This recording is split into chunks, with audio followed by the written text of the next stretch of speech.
নিশ্চিদ্র নিরাপত্তার মধ্যে দিয়ে রায়গঞ্জ পলিটেকনিক কলেজে শুরু হলো রায়গঞ্জ বিধানসভা উপনির্বাচনে গণনার কাজ। মোট 10 রাউন্ড চলবে এই গণনার কাজ। 2টি রুমে মোট 22টি টেবিলে হবে এই গণনা। মোট 9 জন প্রার্থী থাকলেও মূলত তৃণমূলের প্রার্থী কৃষ্ণ কল্যাণী, বিজেপি প্রার্থী মানস ঘোষ এবং কংগ্রেস প্রার্থী মোহিত সেনগুপ্তের মধ্যে এই লড়াই হবে বলে মনে করছে রাজনৈতিক মহল। ব্যুরো রিপোর্ট, নিউজ বৃত্তান্ত।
Wait, so this was your wedding look. Oh my god, Tammy, you look pretty.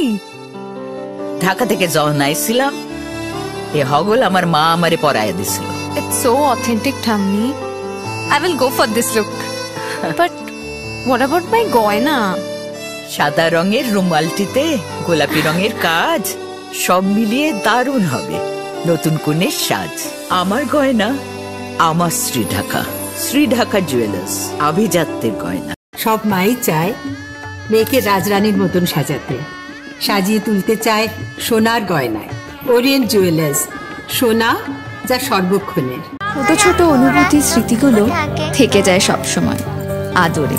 কুকু কুকু, কিরে হলো? আসছি, লকডাউন সময় তো হয়ে এলো। কিছু স্মৃতির ভাজেই তোলা থাকে শুভারম্ভে প্রাপ্তি।